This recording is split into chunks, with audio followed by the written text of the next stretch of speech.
Ladies and gentlemen, or in this case, all gentlemen, welcome to the Mustard League 2020-2021 season recap. Enjoy the show.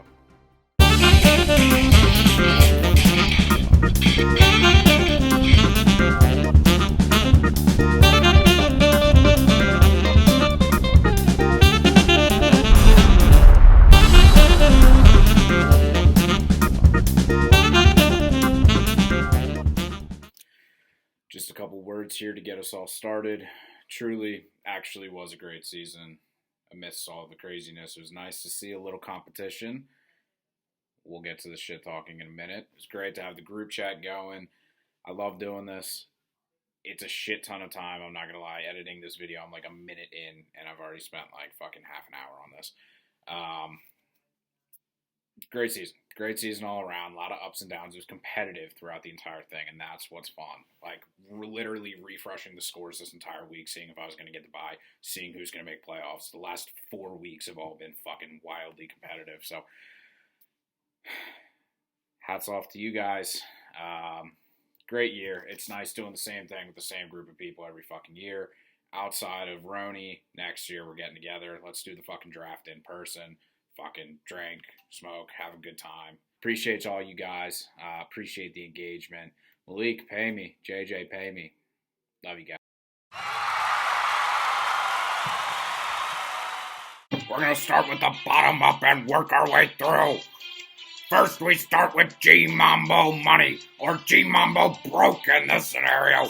Game came out with a shaky draft and didn't get too much better. Started projected 10th, but the wheels ended up coming off. Poor lineups, some tough injuries, and a team riding entirely on Deshaun Watson just couldn't save him from despair. Games comes in last, and I'm praying I come in first so I can make him buy me a six-pack. A rough 2 seasons for a guy that genuinely knows football. Gabe stumbles, fumbles, and fumbles to last place. Next we go to Odell Beckham, who certainly seemed to gravitate towards getting shit on this year. Lost when he needed to, and won when everyone else needed to. Putting up 174 this week in garbage time. Riding Josh Allen, couldn't circle the wagons, and Travis Fulgham's Harley hot hand, but couldn't get it done. A pretty good draft projected 6, but ended up falling to 11. Like Des Bryant on Tuesday night, said he's throwing in the towel. Better luck next year,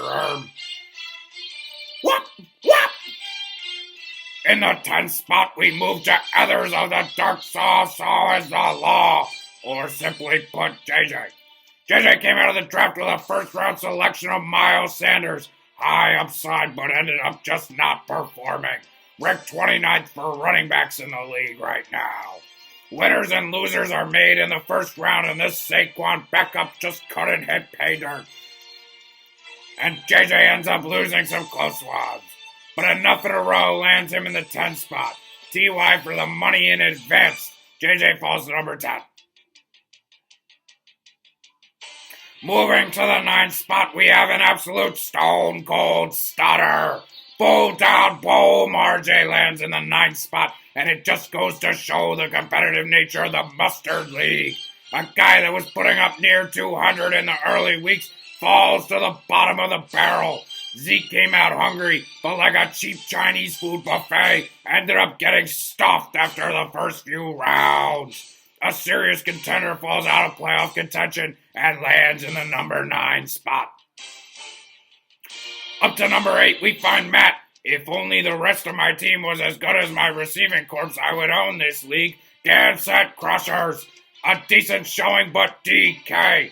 Donkey Kong couldn't end up closing the deal for Matt, as the Jared has aged Goff, and the rest of the crew just couldn't keep him in games. Matt stays half job as he lands in the middle of the pack, finishing the season at a rocky 6-7.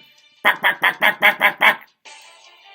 At lucky number 7, we take the analysis over to Big Dick Boys, or Malik. Dr. Love couldn't get it up. 2 dick jokes in a row there, as God Gurley fell from the heavens in an atrocious year. A season plagued with bad receivers and an all-around average team lands Malik in the middle of the pack. Malik Michael galloped his way out of playoffs as the season rolls on without him. Malik final record 7-6. In the 6th spot, we take it over to Matt Cheeto. Huh? Wait, we have some interference here in the studio. What's that? It's the defending champion. Just wanted to say Nick's ass. But he's still swinging. Coming in hot from the victory last year, Vito is coming for the payday again. Vito came out swinging this year, but faced some rocky roads getting into the last seed in the playoffs. Maybe some fuel for the fire? Vito has more than a Thielen, that he's running it back. Vito, a serious contender in the Mustard League postseason, and an underdog that has a bite. In the 5th spot, we look at Mary Huddle CeeDee Lamb, or as I like to call him, Gravy and the Gravy Babies. Davante Adams family.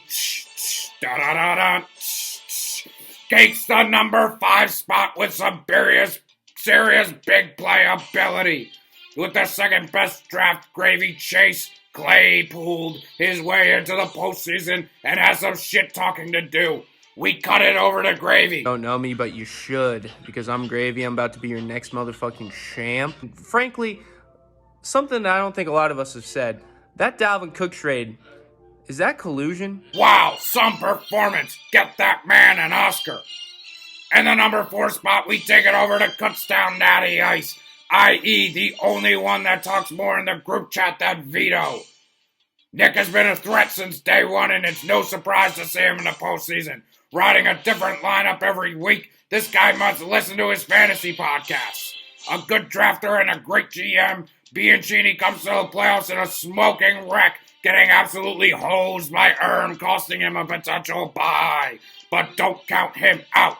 If there's one thing I know about Nick, it's that he loves losing bets, he loves the casino, and man does he love winning big in fantasy.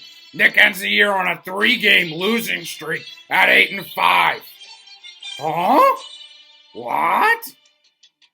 Rounding out the top 3, we have delusional Earl Thomas, who comes in screaming hot off a record of 8-5. A sleeper from last year, Wyatt, king of the Tyreek Hill, put up $1 and ended up hitting pay dirt in the postseason. When you look at this team, you just see dollar signs. All studs on this crew as Wyatt looks to Carlos run, hide, and do whatever it takes to make it to that championship game.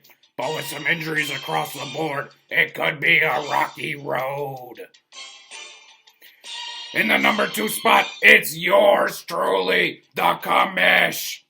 A crazy last couple of weeks filled with a lot of refreshing of fantasy tabs. Mustard sweated his way into the playoffs and even managed to grab a first-week bye. A team plagued by injuries with Big Mac. Hopefully back for Mustard League playoffs, we could see a serious run. Kittle, C-Mac, Breeze, the list goes on and on. Enough about the damn injuries. It's part of the league. Mustard comes in on a winning streak and plans to keep that money in the Venmo account, hoping he can ride Keenan, Tim, Allen to become the handyman of the league. What a ride! And in the number 1 spot, drum roll please, we have Bowen, a true force to be reckoned with. All shit aside, if you played Bowen this year, you probably lost. The man's team looks like an 8-man league. He wheels, and he deals, and he makes a fantasy football day look like day trading. An absolute monster roster, including Alvin Nose Ring Kamara, Patrick Kermit the Frog Mahomes, Dalvin Something Cooking, and Deontay Sleeper Johnson. This man cannot be stopped. We interrupt your regularly scheduled programming for this breaking news. All right, hey, what's up, fellas? First things first, I want to say fuck Nick. And then second thing, shout out to Timmy and Matt for helping me win this championship. I bet he has the Venmo request ready because I will be shocked if he doesn't take the lead.